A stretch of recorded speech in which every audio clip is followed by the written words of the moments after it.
Hello, Reds. Welcome to the LFC Daytrippers. It is full-time Reds. It is our third show of the season. It has finished at St. James's Park. Newcastle 1, Liverpool 2 in one of the most wonderful smash and grab fashions you could ever possibly hope for. I'm your host, Matt. I'm joined tonight by Mr. Chris Brack. Chris, some game of football. That's just what we do, mate. Beating Newcastle in injury time. It's kind of a done thing now, isn't it? You know, and I made up that the Newcastle assistant manager got calmer because I did see him when the red card was telling Klopp to shush and he was being his usual arrogant self, which I think this is why people don't like Newcastle. It's actually not Eddie Howe. It's the prick he has next to him who wants to be the real coach. He wants to be central. Yeah, well, he was made a real coach once and he lasted fucking no time, didn't he? He's shit. So, yeah, that was gloriously shithousery. What a win. Darwin, that's his moment. I'm hoping that to kick on. And to be fair, mate, you and me have talked about this a few times off air, is my big question for Liverpool was always, yeah, it's great. We've got some nice players coming in. We're starting to look better, but have we got the bollocks when it gets tough?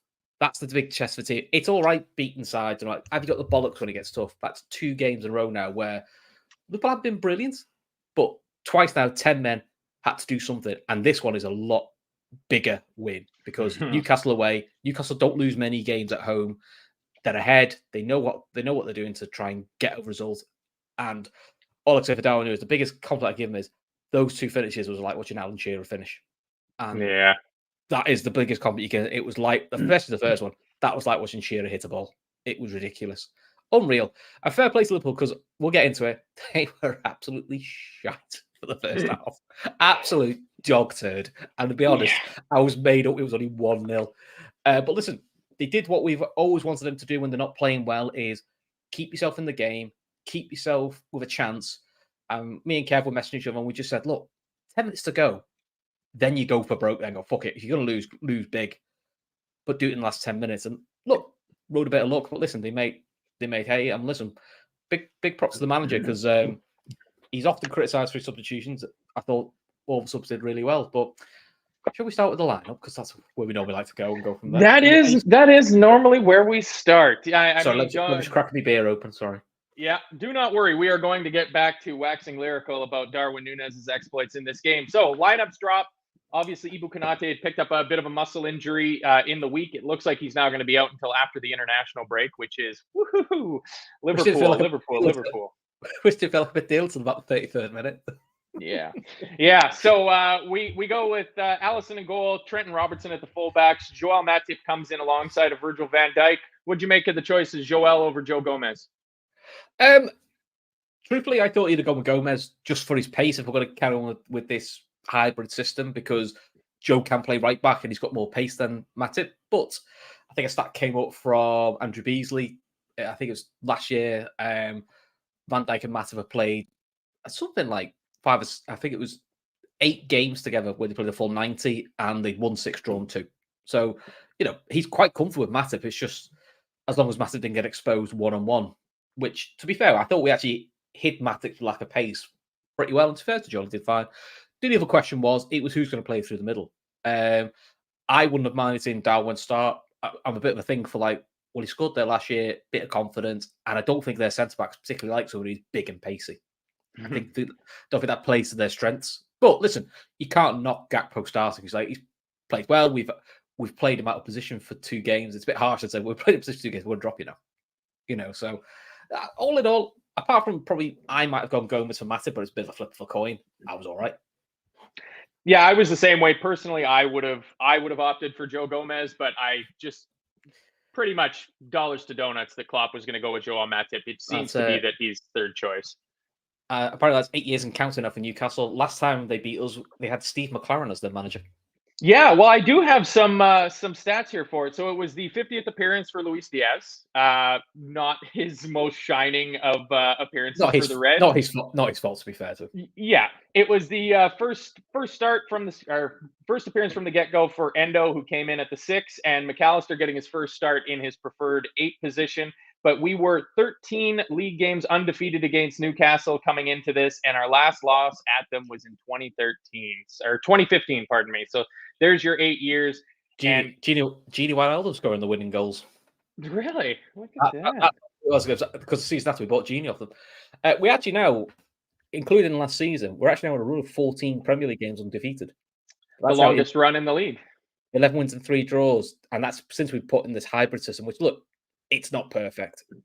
It does give you a bit hair and scare them. But the one thing we are doing this new system, and with the players, well, we're creating a lot of chances. You're always now going, I can't ever see Liverpool getting nil in the goals column. Yeah. Nil in the defense column would be nice, but we'll one step at a time, I suppose. Yeah, I would highly suggest taking Liverpool defenders out of your FPL teams, because it does not look like there's going to be a lot of clean sheets coming for the Reds. So it's going to be good fun to watch, though, isn't it? Yeah, I mean, Newcastle come out, third game in a row, exact same starting 11, getting to be very easy to pick what the Newcastle starting 11 is going to be. I think long term that's going to be a problem for them. Yeah, because just like it was with Arsenal. That starting 11's really strong, and it is.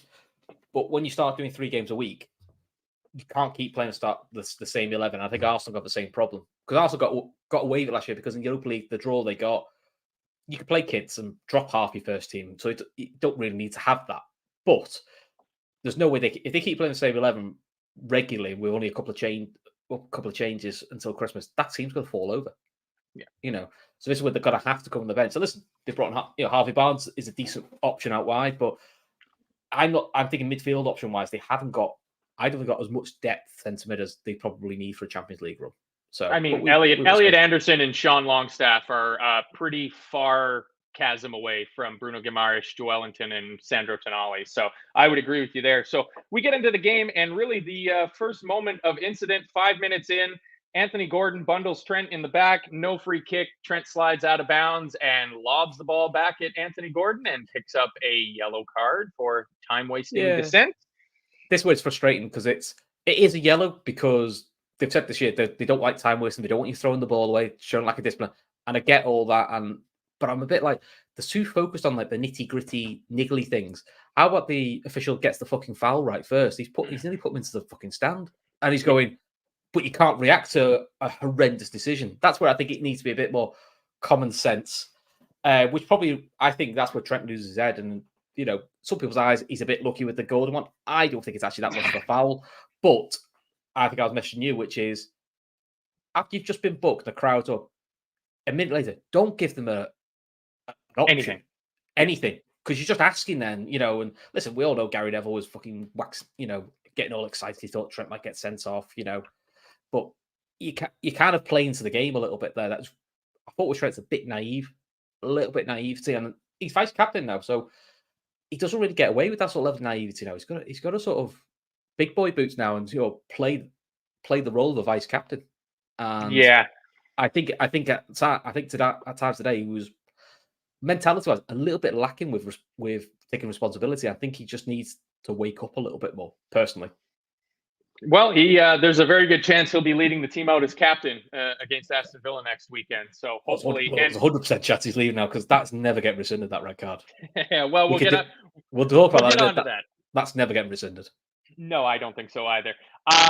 But yeah, just shortly thereafter, I mean, obviously Newcastle were going to do the thing that you're supposed to do when a fullback picks up a booking in the first 5 minutes of the game, and that's just to go at him and go at him and go at him and go at him. He did really. I didn't think it was even a foul. Like, Anthony Gordon goes down like he just took Jordan Pickford swinging left hook to the face. And really, Trent's arm just comes up on his shoulder and he goes down easy. But, St. James's Park, everybody's got their blood boiling at that point. Everybody's screaming for the yellow card. All the players and coaches on the Newcastle bench are all screaming for the yellow card. Which is thankfully every Premier League away game. I'm not being funny. Trent's been in the side a long time now. He may be young in age, but he's mature enough footballer to know, come on, the game for away games. Unless they all fell for this shit last year. So, and Kev's right. Not every foul is a booking, and it's right. But that seems to be the thing now. If it's a foul, it's a booking, and that's not always the case. Sometimes it's just a foul, and that's it. We get a booking for accumulations. It's cynical. But I mean, you don't always get. We'll come on to cynical, because I'll be honest, the lack of consistency is really frustrating. But we'll come to that. Yeah, I believe there's one certain Joelinton that might get mentioned in there. So after the second yellow card incident with Trent, all of a sudden you see Joe Gomez warming up on the sidelines. And I saw that and I was like, holy shit, this would be some statement from Klopp if he made like a first 10-minute substitution. I assumed that was, he's not going to take him up, but I wonder that was a little psychological look at the trend, which was, wake up, I will fucking do it to you. Which, you know, will be quite, to get hold of for half time for a tactical change is pretty embarrassing. So, but again, I go back to it and I'll keep going back to it. He's your vice captain. He shouldn't need a mental wake up call to fucking switch on and, you know, play the game. And look, Gordon's done it to a couple of times and you're playing into your own narrative. Just switch on. Yeah. You know, just need a calm head a little bit sometimes, you know.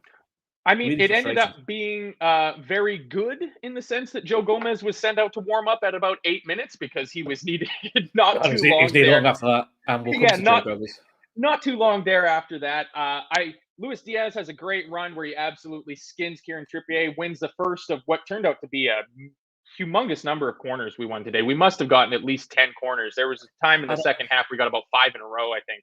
But the frustration with the corners was we saw for the first two, Nick Pope had decided he's scared shitless of crosses.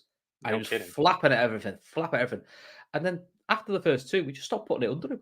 We're very good at finding Newcastle centre half. You know, Newcastle were loving it. It was good heading practice, but clearly Nick Pope was petrified of a cross coming in. We just didn't test him enough. I mean, after 33 minutes, it's going to be very difficult to test him very much. But, you know, that was, again, this is my frustration at the moment with Liverpool's attacking prowess at times, which is, I think it's brilliant options. I just don't think we're quite clinical enough yet in open play. Listen, second half we'll talk about it's really good, but I've watched too many games I've looked for with those strikers going like, they've got all the ability, they've got all the tools. They just need that little bit more of a nasty, cynical streak just to get, you know, to when your foot's on the throat, make sure you get the goal. And we're not quite doing that yet, but I think that will come.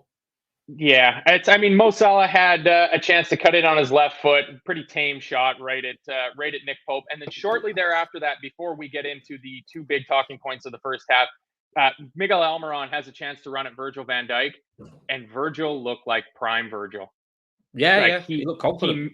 He manned him up. Yeah, he was big. He was strong. He wasn't doing that go into your shell and, you know, let the attacker do what they want to do. And he forced Almiron to turn back. And I was like, oh, man, this is great. First two games of the season, Virgil's looked back to his best. This looks like Virgil just absolutely his best. You had a comment up there from Chris Golding that said Trent was eyeing Gomez as he was warming up. And come 25 minutes, Trent must have still been watching Joe Gomez, because now I'm just going to put this out there. I know that Trent is questioned for his defensive ability. This has nothing to do with it. It's just an error. He took his eye off the ball and it went under his foot.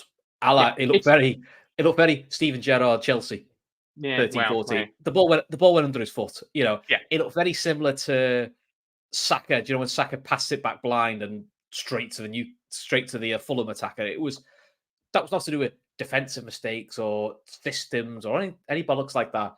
It was a pass back to him. He miscontrolled it. Guy took advantage. That's been happening in football for years. No matter what system you play, no matter what DM you have, that's just a mistake. And they happen.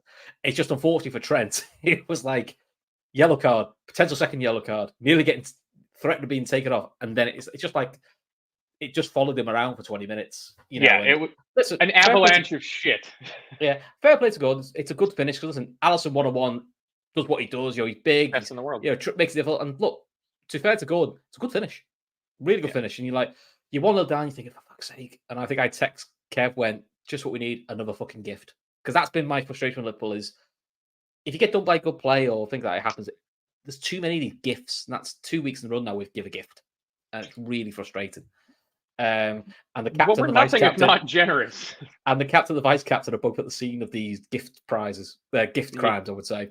You know, the Bournemouth one was Virgil playing the ball to Trent that he doesn't need. Trent miscontrolling it. Robson not cutting it out. This one today, Trent miscontrols it, goes 1-0, and then the captain gets himself sent off. Well, it's even... You guys have got to wake up now because, you know, the focal point is always the captaincy and the vice captain. So you need to wake up a little bit. Yeah, I mean, that's what you get for getting that armband or the assistant captaincy, is that level of expectancy is that much higher onto you. But I want to bring it back here. Brian O'Halloran and Alejandro Mate both were questioning Salah's pass into Trent. And I said it in real time before it happened. Don't pass it to Trent. don't pass it to Trent. Yeah, And he passed it to Trent. He fizzed it at him a little quick. Yeah, a bit like the Bournemouth one. Van Dijk, don't pass it to him there because he's got his back to goal. He's not looking. He's not square on, so he doesn't know what's behind him. So it's Salah one similar. So again, on the replay, it's silly mistakes by senior players. It's really annoying. I have to give Newcastle a lot of credit for it because they showed the replays of it. It might have been shortly thereafter, like in the delay when Virgil was getting sent off, or at halftime. And Newcastle, like, they set the trap. Like, Mo got that ball heading back towards our own goal, and his only option really was to pass the ball to Trent.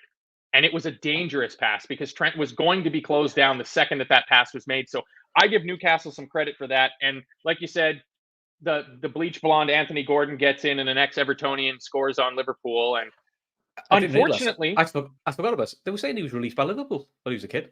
Yeah, they even said worse. It even worse. Even fucking worse.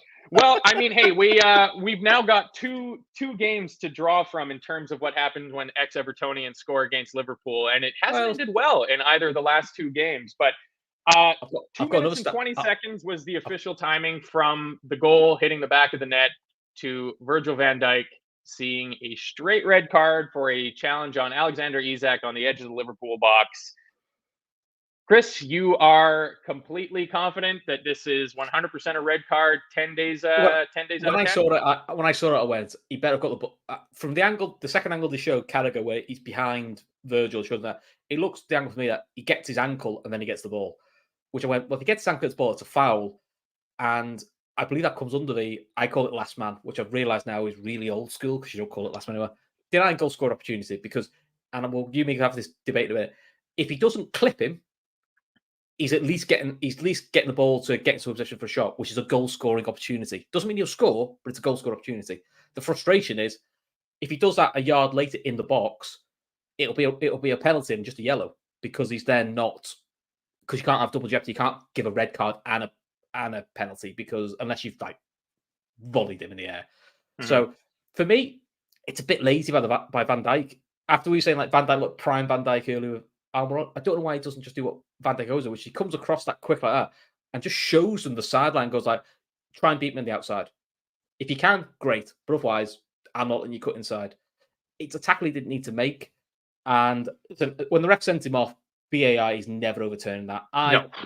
Me and Kev both went, looks a red, and people won't like this, and people get really upset with it because there's everything about the refs don't like Liverpool and the refs are inconsistent. If that's the other way around, and it's not given as a red card and just given as a free kick, there will be fucking murder on social media with all of and our chat would have gone berserk. Like typical. If that was the other way around, we'd have got sent off. I think it's a red. Is it the worst red? No, he'll get a 1 game ban. He'll be back for Wolves. The frustration for us now is Kanate's not back to Wolves. Van Dijk's not back to Wolves. Matip goes off with 15 to go. Now I'm hoping that's just a fitness thing and not that he's actually got an injury. But I'm like, I think it very much was a fitness thing because I don't like. And Kev pointed this out to me, which is fair enough. To him, which was like, well, Joe Gomez always knows he's coming off at least half an hour to an hour as an emergency fullback if you need it. Matip is, well, let's say back gets injured, you're not coming on, so he might have been a bit, only had 70 in his leg. So that's the concern. That's my big worry. So I was frustrated. I was like, because my thing was vice captain and captain have both fucked us over here. I was like, oh God's sake. So did you just read your own name on the screen there? Is that it was because I saw someone shout Bracky, so I'll read that in a minute because I'm probably wrong. Yeah, well, it's Dave Drones on with a comment here. He says, sorry, Bracky, new rule this year on last person. Genuine attempt to play the ball now, only a yellow under the current rule. So this is something that was thrown up into our Telegram group. What it doesn't say at the top is that inside right side of the box, because they changed the rule a few years ago that said if you make a general attempt and you give a penalty away, it's just a yellow and a penalty. It used to be if you were last man and you give a penalty away, you were off. It was double jeopardy. It was a double hit, and so it's still a bit woolly and quite a lot of the journalists are also saying they think it's a red card, and I think it was. Oh God, I'll find the journalist's name in a minute. I think he made a good point, which is he thinks it's a red card, but this is indicative of what the FA have created. That even when, in his opinion, I think as well, that you believe it's a red card and you think it's the right decision, you're still slagged off because no one trusts anything these officials do. Now, my frustration was I mean, Kev Ball's then saying, "There you go, only inside the box is that rule." So again, this is like the misinformation world. Is that it's how much of that text? To be fair, Kevin Ball said we were going to sign Caicedo on the last day of the window last summer. So let's take his opinions with a grain of salt here. That's different, though. That's an opinion. Yeah, now don't be mean. But like here, Stop like it. It's my job to pick on Kev Ball. You leave him alone. That's my job. That's my job. Sorry. You find another target. You find another target. My thinking on the red card is this is now the 9th red card in 30 matches in the Premier League season so far. I have no idea what a red card is anymore. I no longer know what is a red card, what is a yellow card, what is a foul, what is time wasting, what is dissent, what is handball. Who knows? We're just making the rules up as we go along this year, and I get the strangest feeling that we're going to hit about halfway through the season, and the PGMOL is going to change it because it's just not right. Like, you remember how, what was that, 2-3 seasons ago, how they were giving handballs for anything for the first half of the season. No, it was halfway through the season, and I mean, I'll be honest. If you look at the City handball in the Sheffield United game, I don't know if you've seen it. By the rules, the guy sort of slides in to try and block it, and you see his hand go like back, like he's falling backwards, and he hits his hand there. Penalty. Why? Because he's made himself big and he's out the arm of his silhouette. But I'm like, but he slided in. You know, you can't make your hands like go behind your back when you slide it in. And it's one of those ones you're going, I don't like that as a rule, because like, where's he going to put his hand? He's not to look like handball, made himself big. It's like if he doesn't put his hands there, he breaks his back. So here's the final question I have about the red card before we move on, because we also do have the Fatback 4 coming up this evening, and I'd imagine that Gav and the lads are probably going to have a little chat around it. But if he doesn't give it a red card on the field, does VAR tell him to overturn it? No, because VAR, we know this, that they just back the ref. They always back the ref. Yeah, it does. Whether they should, they shouldn't. We've seen, and also it's the same VAR official, wasn't it, as the bloody Bournemouth game? So he's definitely not going to do anything. Well, I don't know. It was the same official that didn't give Tyrone Mings a red card when he put a cleat imprint on Cody Gakpo's chest last year in the final home game where you guys were all at it. And listen, we've just seen Mike Dean try and explain himself about his mates, and he doesn't want to set his mates up. Which, basically, to be honest, Mike, you should have kept your mouth shut, because your explanation is even worse. Yeah. Well, the comment from Andre there, he says no, because there's a new VAR directive from Howard Webb to do fuck all, and that's about right. It doesn't feel to be that way. GM's asking, is it a 1 game or 3 game? I believe it's a 1 game because it's a technical. I think they class it as a technical foul, like 2 yellows. Yeah, it's not violent conduct or. Now the only thing that might get Virgil in trouble is he apparently tells the fourth official to F off. But to be fair to the fourth official, he's going down. He's talking to Klopp saying, he thinks he got, I don't touch him, or he's quite annoyed, which you will be because you get sent off. And Klopp like go down the tunnel, and you see the fourth official going to put his arm in to have a kind of a pop at Virgil. Virgil's to be the F off. Don't you touch me? You don't need to touch me.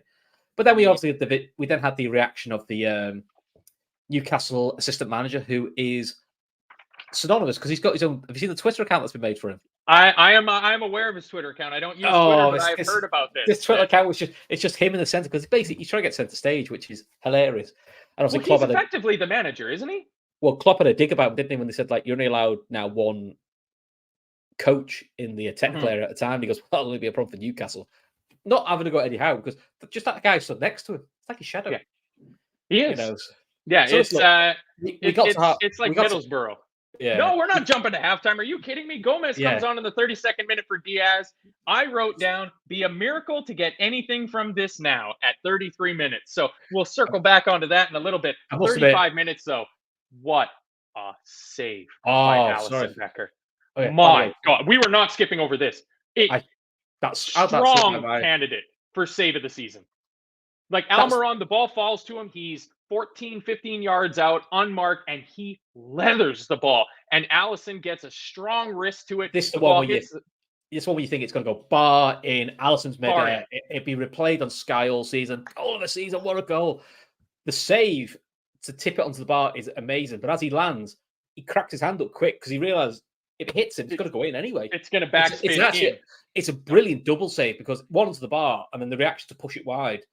And you were like, wait. And listen, I was like, what's the phrase? If Chimp was out going, we're fucked here. We're going to get caned here. This is ridiculous. We haven't strung 2 passes together since we took a player off.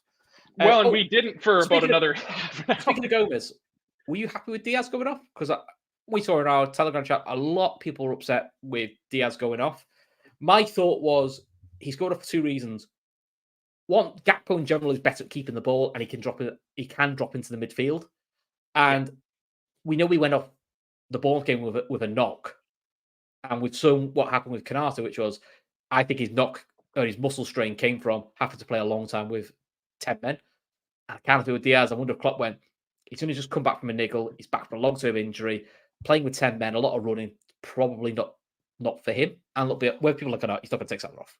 So I kind of felt he was the obvious one to come off, but yeah. To me, it was an absolute no-brainer that Diaz was going to be the one to come off for exactly the reasons you said. Like, regardless of whether he was carrying a knock and the fitness staff had any say in it whatsoever, I just think from a tactical point of view, you leave Mo Salah on because he's Mo Salah and he can do Mo Salah things, which again we will get onto in a little bit. And having Gakpo there just allows you to play 4-4-1 or 4-1-3-1, as it looked like we were playing for a fair bit of the time that we had the 10 men. So I was okay with that. For the rest of the second half, though, it seemed to me like it was Joelinton trying to commit as many fouls as he possibly could while arguing with the ref that it wasn't a foul and seemingly being covered in some sort of yellow card Teflon because he did not get a yellow card the whole game. He must have committed 5 or 6 fouls, and after every one, he was throwing his arms up and arguing with the ref. Just so we know, Newcastle got one player booked, which was I believe that was Kieran Trippier. Kieran Trippier, and that was telling him to fuck off. Yeah. You know what I mean? But Joelinton, I think they're the only words he knows because he said that quite a lot. I mean, the interesting thing is Trent got a yellow and Virgil got a red, and that was it. Oh, sorry, Nunez got a yellow for kicking the ball away. So there weren't many yellows in the game, but this directive, like, not talking back to the official, not, kicking the ball away, seemed to disappear very quickly because there was plenty of balls getting volleyed away by Newcastle. Yeah, it's the same as my what I said on Thursday about the Arsenal game the weekend just passed of Partey and Odegaard miming yellow cards at the referee, like right in his face, and not getting yellow cards for it. So it's going to be an extremely interesting season of Ref Watch on Thursday nights for Kev and whoever's lucky enough to join him, because I'm telling you, it's mate, a crap that show. Ref Watch, I just generally think each week what we should do is create like a barometer of like, well, we're the shit, like a shit barometer, and we just go Atmospheric pressure. Yeah, this one's a 3, this one's a 2, this one's a 1. So we kind of go, well, they were shit all season, but these weeks they were particularly shit, and these weeks they were. Nah. I like that. The Jim Leahy Memorial Shit Barometer. Anybody that's a Trailer Park Boys fan will. I might patent that as an idea to go. All right, so we get into halftime. My thoughts at halftime were we weren't bad since the red card. I thought Trent really turned it around because from his early yellow card until the sending off, not good. Like the body language experts were out in full force, I'd imagine, looking at Trent, but I think he really came into the game. I mean, to be fair, it wasn't much of a barometer to build up from, was it? No, it's true. It's a low bar, but you still have to step over a low bar, even if it's a low bar. I mean, they didn't, with the exception of Almiron's shot, which Allison saved spectacularly and miraculously. They didn't expose much first half, which was good, but you were thinking like, we're going to have to batten down the hatch here. And the worry I had with Liverpool was, and I think it's been a concern for a little while, is, and we saw this last year, which is the first 15 minutes of second half were pretty atrocious in most games. We get in some games at 1-0 down or 1-1. Right, keep it calm. Let's just start well the first 15 minutes, bang, 1-0 down. Well, we were fantastic last week coming out after the half. Exactly. And today we were fantastic, but we were at least dogged. And at least we started to be a bit more. I thought up until about the 70th minute, we were pretty crap with the ball, and we were sort of creating our own pressure. Did we have the ball? That's what I mean. We had the ball, I don't even know. Yeah, it's the worst. Press was phenomenal. The way they pressed us with the extra. The worst for me were the two fullbacks, Robbo and Trent. Didn't even get off lightly, where they get the ball in a good position, and Robbo actually ran to space. Where great, he's got space. Look for it, and he would just run at a Newcastle player to give it him back, or he's humping it down the left wing. He go, well, there's nobody there. What are you humping it for? Just play sensible. Play it inside to McAllister, Soboslai, Endo, who were all right on the ball, and just keep it simple. It's obviously, we're a side that aren't used to playing with 10 men. We might have to get used to it very, very quickly because it's becoming a regular occurrence now, whether you agree with the Reds or not. Well, I like some of the comments from the start of the show, which is just like, why don't we just start with 10 men and then we'll just bring our 11th man on when we need that difference maker in the game, because we've actually kind of looked better with 10 men than. I remember mid-90s, David O'Leary's Leeds were like that, where they would shite until they went to 10 men and they kept getting like loads of mad wins and mad results. And David O'Leary was like always like saying to us, pretend you've got 10. And they were like, it was just ridiculous. But it does prove, but again, this does prove damage. I remember the game last year when we won 2-0. They were better, they played better football with us. I remember Liverpool getting slaughtered, going, it's only 10 men, you should be smashing 10 men, it's dead easy, it's 10 men, why aren't you doing this with 10 men? We proved for 2 weeks running now. Play against 10 men, harder than you think. Hard. And especially, we went to a 4-4-1. That's pretty much what we did. We just said, Mo, stick it up front, and we're playing in behind here. And then we did that. I actually thought the best player on the pitch, other than Alisson, was Dominic Szoboszlai. My word. He's just strong on the ball. He picks a pass. He picks a sensible pass. And when he drives, he glides past players. Doesn't look like he's making any effort, but he glides past players. Good at winning the free kick when he needs to. Got a nasty side to him. You know, it's only 3 games in, but we really have got some sort of a bargain here, because he is unreal. And to be fair to McAllister, I thought actually he did what we needed to do. When we give him the ball, it's with a calm head. Yeah. And poor Endo, at some point he'll play a game where we have a full 11 on the pitch, and he'll be like, "Oh, all right, this is what it's like." Oh, boss. Yeah. His first game he gets 11. He gets 10 men. His second game he gets Newcastle away, which is the toughest aways you can get, and he only gets 30 minutes with 11 men. And he goes, "Right, lad, off you go. Start with 10 again." You know. Yeah. So I feel sorry for him. I don't think you could judge him yet, because he was literally just putting fires out. That was his job. Yeah. You know. Yeah. No kidding. He did well. No wonder he got took off, because he's not had a Liverpool pre-season. And he's had to play 2 games against 10 men, and he does a lot. He has to cover a lot of ground. Yeah, it's just before Endo was taken off.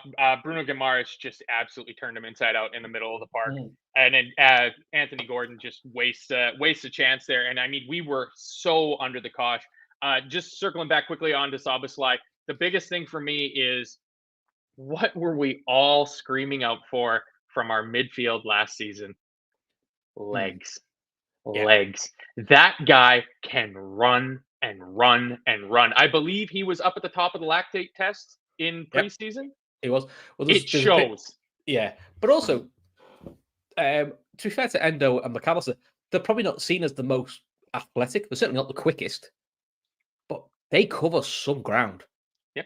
I mean, McAllister, he may be a little fella. He loves throwing and tackling, and he has no qualms about being cynical and getting away with it. So again, I think we had a nice mix today of athleticism, creativity, which we'll come to, and to be honest, a bit of snide. And I'm all for Liverpool having a bit of snide. You know, I loved Mascherano in his peak. You know, I loved Haman the player, not Haman the pundit, because he's shit, but Haman the player, where they just knew how to. And at his peak, Fabinho had that about. Fabinho, 100%, 100% Fabinho. That's what I was gonna chime in with that. We'll come back to the game there, but this is where I'm kind of hoping Liverpool do something in the market the next couple of days. Or literally, I'm just saying, and this is not me dumbing down my expectations, but with the attacking flair we've got in attack and midfield and at fullback, I just literally want a steady Eddie centre back who could come in and just do a job, and a younger version of Endo, just someone who just comes in, literally snaps players, looks up, passes it to the club, passes it to the really good player, and goes. That's all we need. What if we take 3 of the letters from Endo's name and move them around, add a couple of Andre? That's what we need, is an Andre. That's what I mean. He people see him as a risk, but we don't need. Not at all. It doesn't have to be like a world beater. It just needs someone who just does a job. Yeah. Because then we've got plenty of other lads who could do brilliance. No, Chris. Don't you know that we need to have world-class superstars that can change the game at any given moment in every single position at all times? That's what some people seem to think that we need in our team, but it's not. You need water carriers. If you look at City, though, they've got a world-class DM. They've got the best DM in the world, Rodri. No kidding. Who's also now developed into big goal player.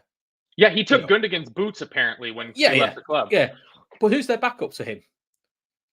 Calvin Phillips, who is a Kleenex box. He's not a terrible player. He's solid. That's all you want. That's all you need is a backup. Solid, all right. He's solid, but that's all you need. Ake, I don't think Ake is an amazing defender, but he's solid wherever you put him. That's all you need. You need a couple of solid players, and that's it. Kev's almost checked my WhatsApp. So yeah, you check the WhatsApp, and I'm going to move us along here.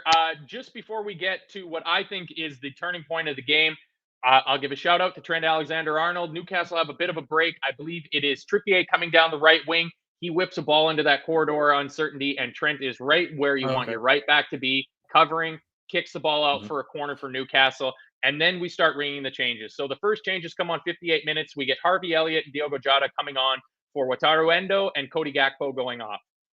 I'll give you an update. Kev's forwarded here a comment from Neil Jones, which is Klopp on Mo Salah told Al Ittihad story hasn't quite gone away by Sky's Patrick Davidson. And Klopp went, for me, it has. So I think that is as clear an indication as you'll say that no matter what you hear coming out is Mo Salah ain't going anywhere. And my personal opinion is Mo Salah is one of the biggest Muslim footballers you'll ever beat. He's massive. So how do you keep the Saudi Pro League in the news? Link yourself to Mo Salah. Of course. But you know what? It sells papers, keeps that league in the wider press for another 2-3 weeks, and then that'll be it. We'll hear it next summer. And also, we're playing a side that has Saudi connections. So, connections is putting it a little bit mildly. I'm keeping it legally above board. So legally above board. So, yeah, that's it. Speaking of the subs, I must admit, I was fine with Elliott coming on because I went, one thing with Elliott is you can question his defensive work, but he knows how to keep hold of the ball, and he's a really good passer, and he knows how to win a foul. Jota, I was a bit and ahhing because I was a bit like, well, we can't keep the ball. Because they showed in the first 20 minutes, Liverpool had like under 20 completed passes. You're like, well, if we can't complete a pass, just stick Darwin up front and just bang it to Darwin. At least he'll be a menace or something to give. But hold your hands up. To be fair to Jota, who I don't think his link-up play is great at times, his link-up play today was really good. Won lots of cheap free kicks, linked up well.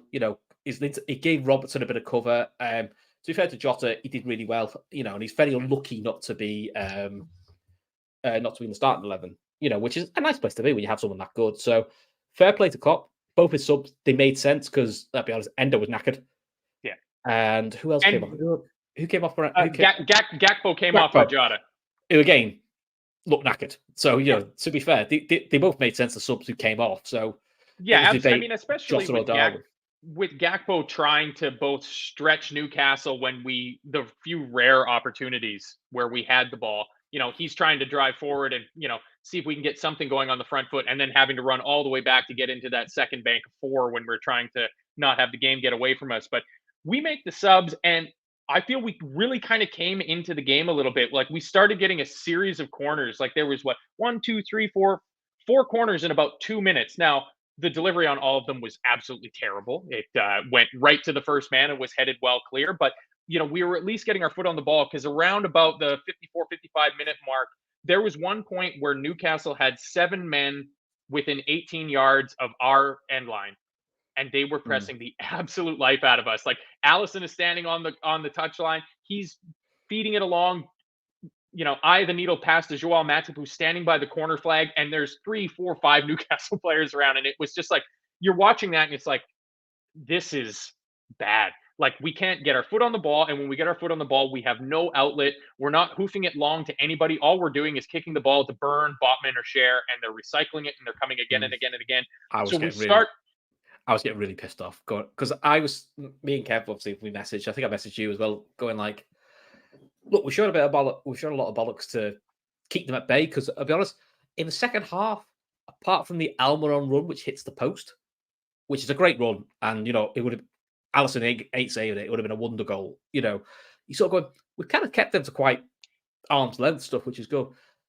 But those corners, I was sort of thinking like, we're not going to get many opportunities against this side. We don't anyway with 11 men.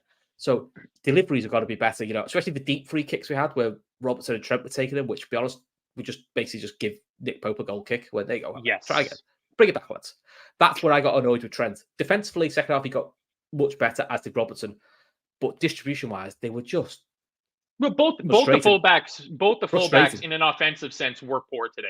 They were both quite poor today. Like Trent's passing, not good. He does somewhat make up for it involved in the first goal for Darwin Nunez, but we're almost there. Just hold on a second.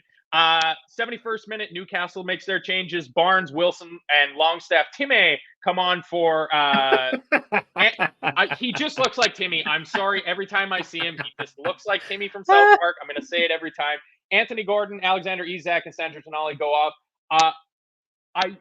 It pains me in my core to give him any credit, but I thought Anthony Gordon had a very good game today. Actually did. Kev's right, though. I can say it now. Newcastle was shit.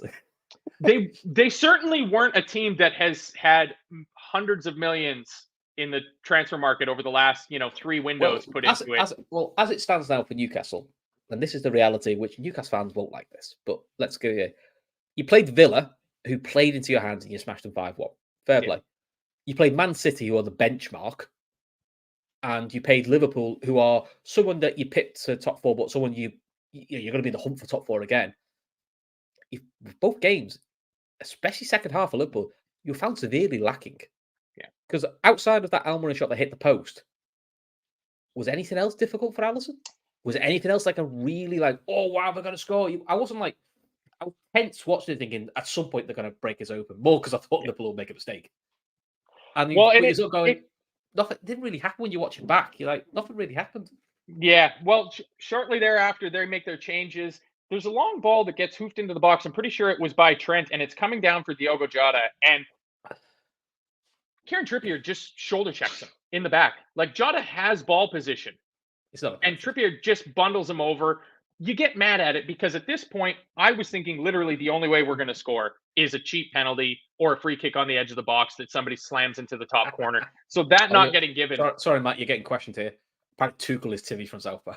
No, seriously, look at a picture of Timmy and then look at a picture of Sean Longstaff side by side. It's literally like a real life version of Timmy. He's just not in a wheelchair is the only difference. This is the joy of football. So Darwin's first chance is a long ball to him, and it's the worst first touch you've ever seen in your life because he basically plays the ball behind him when he's clean through and sets up Newcastle on the counter. I was like, he takes it down. He takes it like the first half of his first touch is brilliant. Like he ninja kicks like the Karate Kid through the sky, and he cushions the ball. But then it goes. It goes, and you're like, they go clean through, and it's a cross come shot which just drifts wide, and you're sitting there going, the one time we're clean through, which is shows what you know as a footballer, never gonna happen again. Yeah. And you're like, oh no. Yeah, it feels like we've wasted it. I mean, Almiron, after Jota was body checked by Trippier in the box, Almiron has this run where literally Moses could not have parted our defense. Like the Red Sea, the red defense, absolutely everybody moves out of the way for Miguel Almiron, and he cuts in, clangs it off of the post. Doesn't even count as a shot on goal. It's not even worth worrying about. Next time the ball goes dead, we bring on, for his first ever senior appearance in a competitive match, Jarell Quansah. And Darwin Nunez. Joel Matip goes off and Alexis McAllister goes off. I was very happy with Joel Matip going off for Quansah. I didn't think Quansah was going to get into the game, but when we had that series of corners at about the 65, 66 minute mark, they cut to a shot while we were setting up the corner of Gomez and Matip, getting into position and doing their little bounce around thing. And Joel Matip looked so gassed. He looked completely out of energy. So the fact that we had to bring on a 20-year-old for his first ever senior appearance for Liverpool, the fact that it was Matip going off who was gassed, I was okay with that. And again, great work, Jarell Quansah. If we're doing the Toon, if we're like the Toon version of Toon Trippers, you'd be going berserk. Going 15 minutes left. They're down to 10 men. They bring a lad on for his debut who, let's be honest, half our Liverpool fan base, and I don't mean to disparagingly, wouldn't know who he is. I mean, to be fair, until last week, when I saw a picture of him, I wouldn't have picked him out in a line. If he lined a load of people up and said, one of them's Quansah, I'd have gone, I have absolutely no idea which one he is. You didn't watch preseason? No, I don't get excited about preseason. But you know what I mean? Oh, that's how you get excited about the kids you've never heard of before. Is you watch preseason, but you know what I mean? Convince yourself that he's not been hailed as like one of the wonder kids coming through, not like Ben Doak or Billy Comedio 2 seasons ago. Or Curtis Jones. Everyone knew about Curtis Jones. Everyone knew about Javier. I know we bought them, but Curtis Jones. Everyone knew about him for about 2-3 years. That this is young kid coming through. He was never hailed as like one of the big hopes coming through. So, but listen, so give him his credit. he did everything you wanted from him. And there's quite a few times I noticed Trent looked like he was playing centre back. Yeah. When we went to a back four, and he went to right back. Yeah. And I'll be honest, the two kept interchanging. You wouldn't have known. You know, and that's the best thing you can say about this. You forgot it was a 20-year-old making his debut. You're just like, yeah, he just headed everything clear. But if you're a Newcastle fan, you're going, why are you not saying to like Wilson, Harvey Barnes, run at the kid? Let's see how good he is. They didn't. And Liverpool, to the credit, also defended him. Listen, I was worried McAllister going off because I thought he's so good at keeping the ball. A midfield pivot of Dominic Szoboszlai and Harvey Elliott had you concerned down to 10 men? Listen, to be fair, but again, both of them, Harvey Elliott, again, fair play to the lad. You know, he's had to do a proper job. You know, I'm about his biggest fan. You know that I love Harvey Elliott, and I think he has an amazing ceiling and potential to do great things for Liverpool Football Club. So I couldn't have been happier about that. But let's get to the juice of this fruit, Chris. Why we're here. The 81st minute, I got just so you know, because people like to know what's going. 4 ends.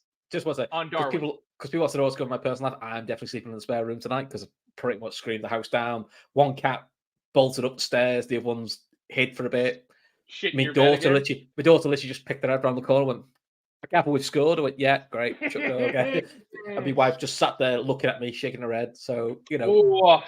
Trent picks up the ball in the pocket, you know, kind of back where you expect Trent to be. He threads a fantastic ball through to Mo Salah. Like it cuts, I think, what's the advanced stat word? Impec? A pass where the number of players that it takes out, like it must have taken 5-6 Newcastle players out, that pass that Trent plays.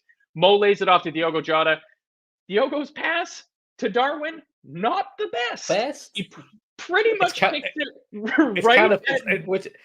It's very Diogo Jota. It's the right idea. It's not always the right execution, but this is the best description I can give to it. And this is not me trying to trigger Newcastle fans. Was when Darwin got it, as soon as he hit it, and obviously after I'd calmed down when he'd scored, that was like watching peak Alan Shearer hit a ball. He absolutely hit it like a train. And I mean that as the biggest compliment because I saw Alan Shearer for years in that position. That was one of his trademark goals. Smashing it across the keeper, keeping no chance. But that's what we've been asking for Darwin to do, which is he's got to and he snatched it. He hits it pure. You know, and he doesn't have massive time, a little bit of time to do. But that goal, just like, and the lift off, I was bouncing, I was happy, and then went, oh shit, there's still 9 minutes to go. I thought plus added time. I thought it was last kick of the game. I was like, get in with Drew. And I went, oh wow, still 10 minutes to go. Oh, this is where we're going to have a proper kitchen sink job is coming here. Yeah. And if we're being critical of Newcastle, didn't really come.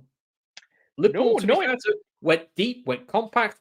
Darwin up front, Mo went wide. I mean, when you think of the midfield we had Mo Salah wide right, Jota wide left, Elliott and Szoboszlai in the middle. If you'd said to me we're starting with that midfield in a game, can you imagine how much social media and the chat would have blew up? Like, there is no DM, there is no height outside of Szoboszlai. The rest of the lads are quite short. You're thinking, and then the defence is your first choice right back, your first choice left back, a kid, and your fourth choice centre back. You put into that context of what we were down to, you sort of go like, you know, obviously with the best keeper in the world, but you are. And listen, this is where the frustration with Joe Gomez is. The way Joe Gomez played today is how Joe Gomez played in the year we won the league. Yeah, peak Joe Gomez, calm, won his headers, calm on the ball, covered left-sided centre back, which isn't his natural position, but he's actually out of the other centre backs the best one for left-sided centre back, other than Virgil van Dijk. I can't knock Joe Gomez. So listen, plenty will give Joe Gomez pelters, and look, some of it's deserved, some of it's over the top. But he had to lead the defence with a kid and two fullbacks who are having, if we're honest, stinkers on the ball. So yeah. And he should, though, Chris, right? Because if I'm not mistaken, Joe Gomez is the senior member of the playing staff. He is, but he's not renowned as a leader. No. And so, he's a very quiet character. Yeah, and there's nothing wrong with that. I'm not criticising, because generally in centre-back partnership, you have the leader, Van Dijk, and you have the person next to it. You know, if you're lucky, you have two. You know, so peak Rafa Benitez had Carragher and Hippier, two leaders. But normally it was Carragher and Agger, or Hippier and Agger. Agger was the quiet lad.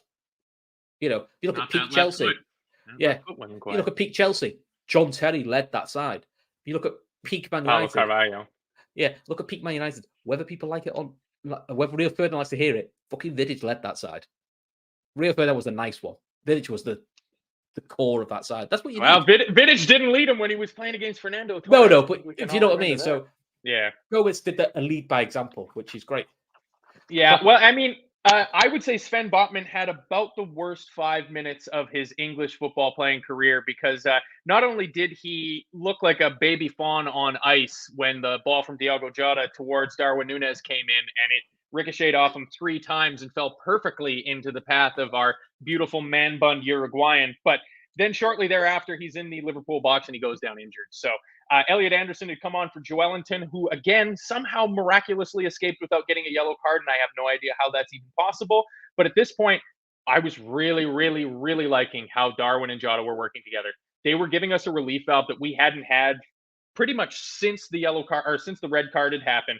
Botman couldn't continue. Matty Targett comes on for Botman. A couple minutes after that, Andrew Robertson, the Newcastle players and fans are screaming for a handball because the ball hit him somewhere in between the 2 and the 6 on his back. It wasn't. But also, if he did hit his hand, it hit the one that's by your side and he's going to back away. So it's just, if it's the one up here, you get it. If it's by your side and you got your back to it, you ain't getting it. So it's just never, ever a handball. But that's what it felt like they had reached desperation levels because they had almost an hour to throw everything at 10 men Liverpool. And with the exception of Almiron hitting the post, they really hadn't created much. You know, we were solid in the back. And again, you listed off the players that were in there. Kwanzaa, Elliott, Szoboszlai. And I don't mean that. I want to say I'm not being disparaging. I'm just going, if you said, what is Liverpool's first choice 10 if we'd lost one? Half those lads are on the bench because that's what because they're the bench options. That's what they're there for. You know what I mean? So you've got to give them credit. You know, that's digging it out, and that's, you know, just finding the way. You know, but I think this is the thing where I think it's got lost in Liverpool a little bit.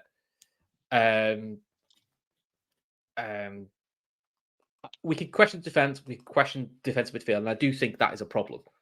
And I do think that still needs to be addressed. But I agree. I think Neil Atkinson said this on the LPL Wrap. I think he's right. I think we have possibly one of the best attacking options in the Prem. Now, listen, City have got Haaland and they've got Alvarez, you know, and Foden. And Newcastle have good options. Bringing Harvey Barnes and Callum Wilson on late in the game, those are solid options. But look what we had. We had Mo Salah, bangs 30 goals a season most years.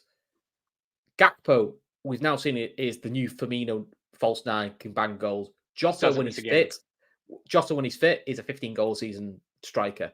And then on the bet, and then to bring on, we've got Darwin Nunez. We've got Luis Diaz, who's now starting to add more goals to his game. Is an exciting player. Is a winger who likes to dribble, which there aren't many of them around anymore because most like to cut inside. And you've got Darwin Nunez, who's banging goals for fun in Portugal. And if he's given chances, that's 5 options. And you've got an exciting young kid in Doak. Yeah. There aren't many clubs that can say they've got that level of options, which is why I was getting frustrated until we got to one, which is like, if we get a half chance, we've got the players to take them. Whereas I think that's been the problem in the past for Liverpool sometimes. Is you've gone, we've got the best front three. We haven't got masses behind it. We have Origi every now and again who will come wonder goals, but below that you're going, it's a bit worrying, isn't it? Attack wise, I don't worry about Liverpool, and that's why my thing with Liverpool is get 2 droppers, steady eddies in, and let the attacking lads do their thing. But again, Dominic Szoboszlai 1-1, winning free kicks for fun. Jota as well. Yeah, and if he couldn't get a free kick, he was making sure his man didn't get past him and was doing the Joe Lintons, which was, I'm getting the foul, it's going to wind everyone up, but it's a foul that you won't book me for. And he did 4 or 5 of them. He's really good at cheap fouls in areas that aren't going to hurt you. Yeah. And then let's talk about it. I mean, before we get there, Ashley L is throwing in 2 amazing statistics for us in the comments throughout. So again, if you're new to the channel, please, if you can, join us live. Get onto the YouTube in the comments. It's the best YouTube comment community in terms of Liverpool fandom. Actually stole me stats. I had that Chris. You should have led with this. No, Darwin Nunez is the He's the first player to come on as a substitute in a Premier League game for Liverpool and then score both an equalizer and a match winner in the same match. And the other stat that Ashley put in earlier in the show was that is the first time that Liverpool have been down to 10 men in the Premier League and come back to win the game from a losing position when they were down to 10 men. It's the 93rd minute. Alisson has a goal kick. He kicks the ball. It is easily hoovered up by Fabian Schär. He heads the ball. It falls in the midfield. I believe it's Bruno Guimaraes. And who's there but the nippy number 6 fill-in substitute, Harvey Elliott, who steals in front of Bruno, gets the ball to Mo Salah, and Mo Salah slots. What a beautiful pass. Oh, it's a gorgeous pass. The Newcastle defensive line, I don't know if they're trying to pull up and play the trap or if they're just the legs were full of the lactic acid. It's the disguise in the past that does it. And it's perfectly weighted.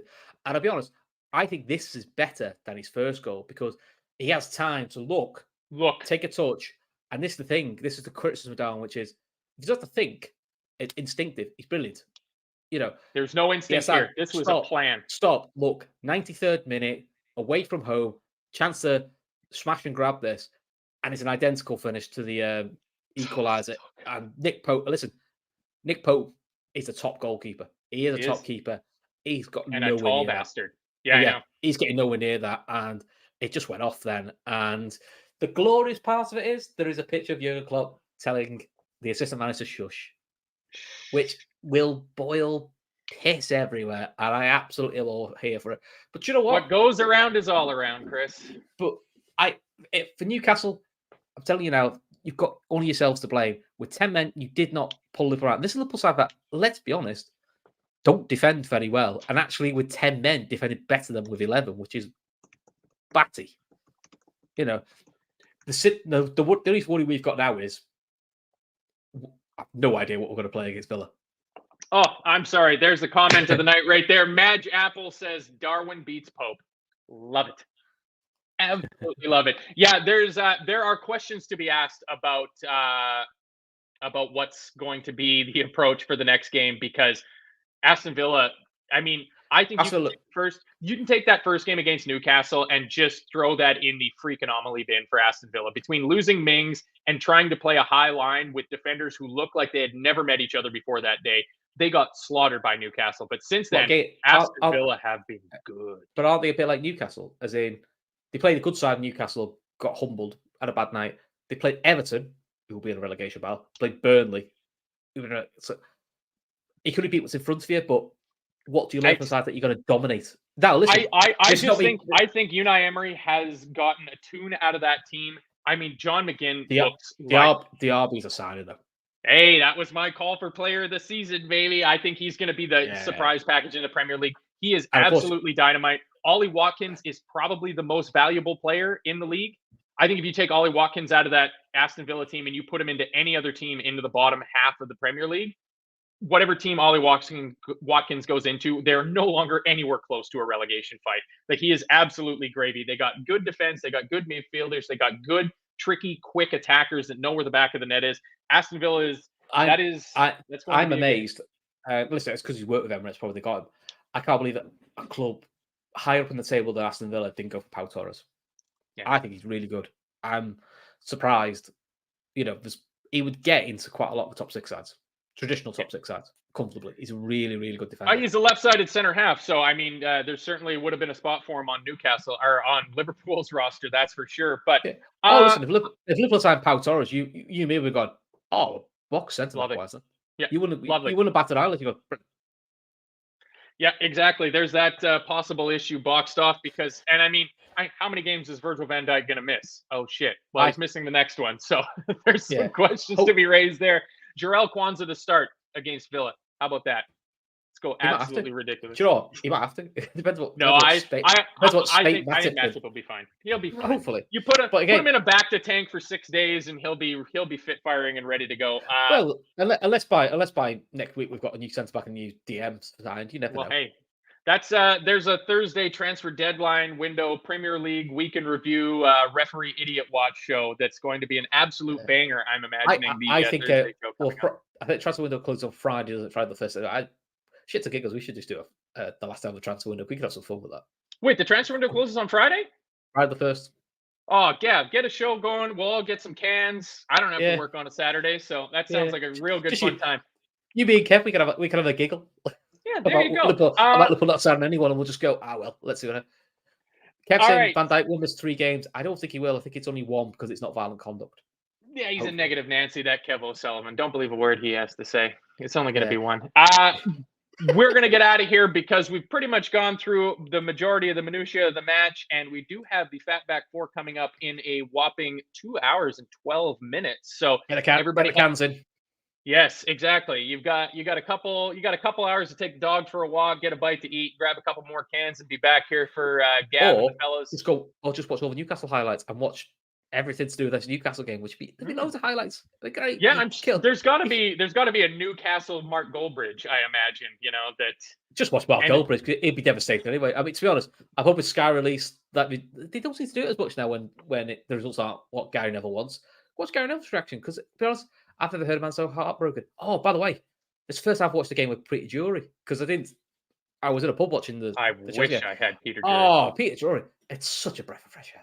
And it's unfair, Chris. He used to be the international guy, and he's been stolen from us. And now I don't know who he had. They were fine today, but I saw on Reddit they had the highlight of Darwin's winning goal, and it was with Peter Drury, who is now on local commentary. And it's not fair. I used to get Peter Drury basically every other game. He's a dream. He's an absolute dream. I know he is. It's bullshit. Unfortunately for him, he has to put up with Gary Neville, which is a bit unfortunate, but Yes. So before we get out of here, we got 2 final things. The first thing, and most importantly, is that we are still working with our charity partner, the 12 Dublin women from the GAA club, who are quickly approaching the date of their Dublin City Marathon that they are running in October. They are raising 20,000 euros for breast cancer research and awareness. We are a few thousand away, maybe 2,000 euros away. So we just need to get over that final hurdle, the final hump. That's always the hardest bit. I think you call this in the distance running game hitting the wall. So we just need to push through and get through that. So if you're watching the show live on YouTube, you can check out the link is in the description. If you're listening to it afterwards on a podcast download, it'll be in the show description. If you're on social media, any of the Day Tripper social media, it'll be the pinned tweet on Twitter. Please, please, please, if you have any amount of money to spare, or if this is a cause that hits you close to home, which is, like a 50-50 chance, please just go in there and chuck a couple of quid, euros, dollars, whatever you've got to the ladies that are raising this money for it. That would be absolutely fantastic. And then the final thing before we go, Chris, who's your man of the match and why was it Darwin Nunez? It's Dominic Szoboszlai for me. It's between him and Alisson.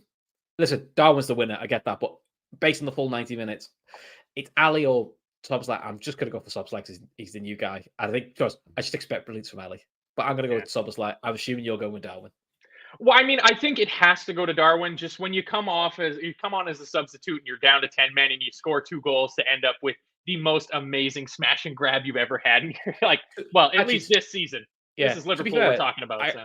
The manager deserves a big pat on the back because let's be fair, all his subs performed. Did what we wanted them to do. Yeah. He nailed every sub. Whether we agreed with that time or not, and I can openly say some I wasn't sure about, but you can't argue the subs all did what you wanted them to do. So, but not only did the subs work, I would venture that our substitutions changed the game because before we made our first raft of non-enforced substitutions, so not counting the Gomez for Diaz in the 32nd minute, but when Harvey and Jota came onto the field, we couldn't get our foot on the ball. We couldn't hold the ball. We had absolutely no way of threatening Newcastle's goal. And we make those final 4 substitutions and bang, bang, bang.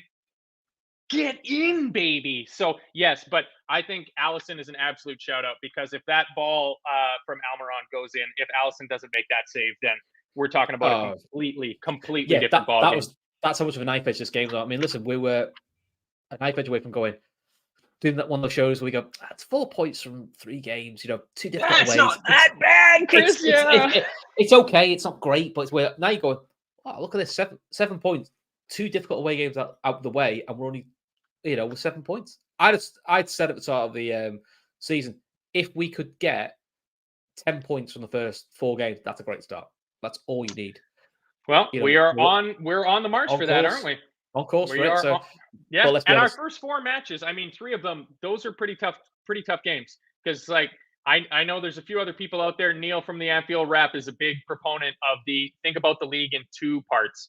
There's Yep. 9 good teams and there's 11 shit teams. And I'm 100% on board with that. Villa's I've been saying it for Villa's weeks and definitely in weeks the and good. weeks. Villa's And definitely in the good. Villa, Newcastle, and Chelsea are all in the 9 good. So that's 3 in our first 4 against the better teams in the league. So if we can pick up a win at home against Villa, we go into that international break with 3 wins and a draw. We are laughing, baby. Last season we weren't in the top 4 once, and we're sitting there nicely now. So last season at this point, after 3 games, we didn't have a win. We had a draw. That's all we had is a draw against Crystal Palace. 2 draws. 2 draws. We drew Fulham. We drew Fulham. We drew Palace, and we lost to United. That felt like a loss. Yeah, well, it might as well have been, considering the omen it was for the rest of our season. But that's enough jibber jabber from us. Everybody knows that the main show's coming up tonight. I'm not sure who Gav has on. I imagine it'll be some combination of Emmett, Shawnee, Keith. If we're lucky, it's all 3. It's a proper fat back 4. They're going to go through the game in a little bit more broad strokes. I think what's going to happen is it's going to be the fat back 4, and then we're going to send someone off after 10 minutes just to make it feel like a real show. So, that's what we're going to do. Well, it's Emmett's phone has probably not been returned yet, so he might not even be there to begin with. We'll just start down a man, and it'll be all good from there. So that's been all from us. Thank you very much for joining me, Chris. I've been your host, Matt. It was an absolutely lovely, lovely day for the Reds up in the north of England today at Newcastle. It finished at St. James's Park. An 11-man Newcastle won, a 10-man Liverpool 2, up the fucking Reds. We're out of here. We'll see you guys after the next show on Full Time Reds. Come back for the Fatback 4 in 2 hours and 6 minutes. See you later, guys.